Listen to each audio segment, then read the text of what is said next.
শ্বশুরবাড়ি গিয়ে শ্বশুরমশাইয়ের গিফট দেখে তো আমি অনেক অবাক হয়ে গিয়েছি, কারণ শ্বশুরমশাই বানাতে দিয়েছিল আমার জন্য নতুন একটি খাট, যে খাটটি আজকেই শ্বশুরবাড়ি এসেছে। আর শাশুড়ি মা কি গিফট দিল সে সব কিছু নিয়েই থাকবে আজকের ব্লগ। শ্বশুরবাড়ি যাব তাই স্নান করে শ্যাম্পু করে এখন চুলে কন্ডিশনার লাগাচ্ছি। শ্বশুরবাড়ি যাব শ্যাম্পু করব না তা কি করে হয়। যাই হোক, রেডি হয়ে আমরা বাসা থেকে বেরিয়ে পড়েছি। আর আজ ওয়েদারটা এত বেশি খারাপ, মেঘে তো একদম আকাশটা ঢেকে গিয়েছে। বাসা থেকে বেরোতেই ভেবেছি আমরা হয়তো বৃষ্টির কবলে পড়ব, তবে অনেক কষ্টে রূপসা অবধি এসেছি। রূপসা নদীতে যখন আমরা ছিলাম তখন অনেকটাই বাতাস বইছিল, আমরা তো একদম ভয়ে কাতর। মেঘের অবস্থা দেখে খুবই ভয় হচ্ছিল। মাঝ নদীতে যখন ছিলাম তখন তো কয়েক ফোঁটা বৃষ্টিও পড়েছে, আর এই বৃষ্টি দেখে তো আমি ভেবেছি এই বুঝি পড়লাম ঝড়ের কবলে। রূপসার এই পার আসার পর আমরা পড়ি ঝড়ের কবলে এবং প্রচণ্ড বৃষ্টি হয়, আর ঝড় বৃষ্টি মুড়ি চলে এসেছি শ্বশুরবাড়ি। আর শ্বশুরবাড়ি এসে তো আমার চুলের অবস্থা একদমই জঘন্য হয়ে গিয়েছে, ভিজে একদম অবস্থা খারাপ। শ্বশুরবাড়ি আসতেই শাশুড়ি মা দিয়ে দেয় অনেকগুলি খাবারগুলি খেয়ে আমরা আর আমার ননদ চলে এসেছি মন্দিরে। মন্দিরটা আমার শ্বশুরবাড়ি থেকে দেখা যায়, বলতে গেলে আমার শ্বশুরবাড়ির উঠানেই হচ্ছে অনুষ্ঠান। আর তারপরেই আমার বরবাবু, আমার ননদিনী আর আমরা তিনজন বেরিয়ে পড়ি মন্দিরে একটু আশেপাশে ঘোরাঘুরি করার জন্য। আর একটু বাদেই আমার মা দিয়ে দেই কল, মার সাথে একটু কথা বলে আবারও আমরা ঘোরাঘুরি স্টার্ট করে দিই। শ্বশুরবাড়ির যে কোনো অনুষ্ঠানেই আমি শাড়ি পরি, তবে আজ যেহেতু সারাদিনই ঝড় বৃষ্টি হয়েছে তাই ভেবেছি এবছর আর কোনো শাড়ি পরবো না, জাস্ট জামা প্যান্ট এগুলোই।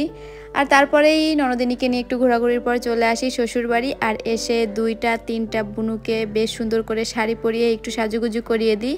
তার ভিতরেই শ্বশুরমশাই নিয়ে আসে মুড়ি মাখা, তারপর আমি আর ননদিনী সেই মুড়ি মাখাটা বেশ মজা করে খাই। মুড়ি মাখাটা খাওয়ার পর আবারও সাজুগুজু করানো স্টার্ট করে দিই, কারণ তার এক এক ডিজাইন এক এক সময় ভালো লাগছে, তাই তাকে অনেকবার অনেকভাবে সাজানো লেগেছে। আমি শ্বশুরবাড়ি পৌঁছেছিলাম প্রায় 4:30 নাগাদ, আর এখন বাজে 8:30টার মতো।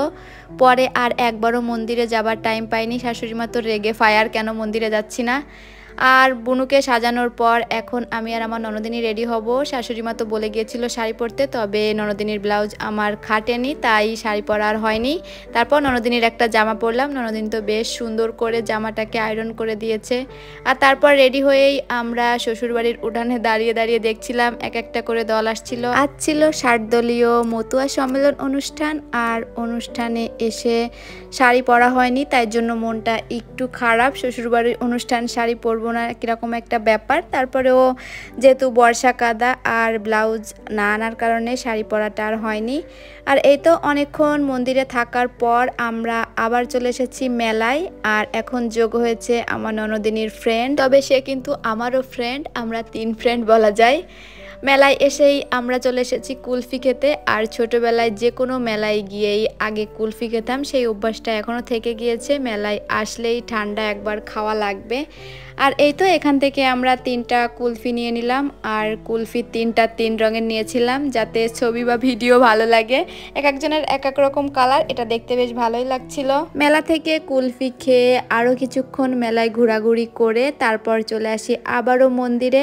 আর দল তো এসেই যাচ্ছে, একটার পর একটা দল আসছে আর আসছে। আর এই তো মন্দিরে অনেকক্ষণ থাকার পর আমার শাশুড়ি মা বলেছে এখন প্রসাদ খেয়ে নিতে। এখন বাজে 10:30টার মতো। তারপর আমরা 3 জন চলে এসেছি প্রসাদ খেতে। তবে শাশুড়ি মা বলেছিল প্রসাদ খেতে, আমরা এসে অনেকক্ষণ বসেছিলাম কারণ আমাদের একদমই খিদে ছিল না। তারপর অনেকক্ষণ বসার পর এবার আমরা বসেছি এবং আমাদের প্লেট দিয়ে দিয়েছে। প্রসাদ খেতে বসে দেখি আমার বরবাবু তো ভীষণ কাজ করছে, সে তো একটার পর একটা খাবার দিচ্ছে, জল দিচ্ছে, সে অনেক ধরনের কাজ করছে, যেটা দেখতে আমার বেশ ভালো লেগেছে। সে তো এইরকম আমার সামনে দিয়ে ঘোরাঘুরি করলেই আমার বেশি ভালো লাগে। যাই হোক, প্লেট তো দিয়ে দিয়েছে, ভাতও দিয়ে দিয়েছে, এখন দিয়ে দিল শুক্তো।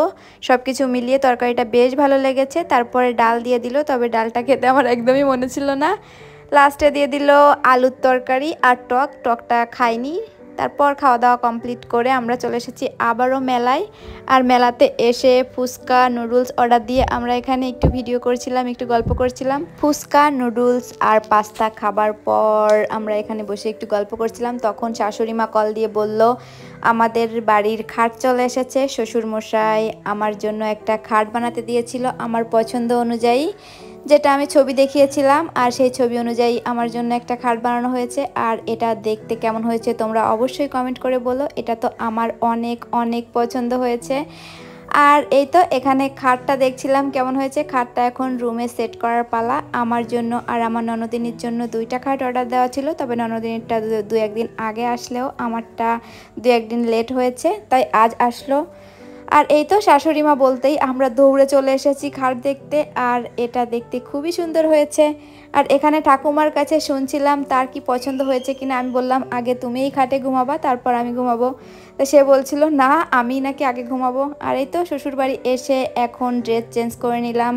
এখন খাটটাকে বেশ সুন্দর করে সেট করব, রুমটাকে একটু ক্লিন করব। আমরা আসার পর আমার বড়বাবুকে কল দিয়ে বলি খাট চলে এসেছে, তাড়াতাড়ি করে বাড়ি আসো। আর বলতেই সেও দৌড় দিয়ে চলে আসে বাড়ি।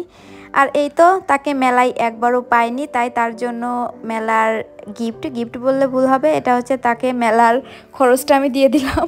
2 টাকার একটা কয়েন পেয়েছি তার রুমে। আর এই তো আমার ননদিনী তো এসে বেশ কাজ করছে, আমাকে কিছু করতেই দিচ্ছে না। সে ঝাড়ু টাড়ু নিয়ে একদম রুম চকচকে ফকফকে করে দিচ্ছে। আমরা সবাই বাড়ি চলে এসেছি, তবে আমার শাশুড়ি মা আসতে একটু লেট করেছে। ফাইনালি শাশুড়ি মাও চলে এসেছে।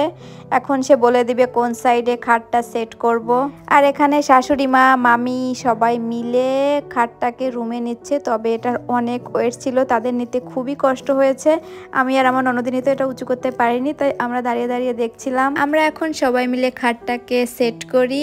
আর ভিডিওটাও এই পর্যন্ত রাখি। শ্বশুর বাড়িতে আমার রুম সাজিয়ে নিয়ে আমি আরো একটা ভিডিওতে আসবো। আর ভিডিওটা এই পর্যন্ত, বাই।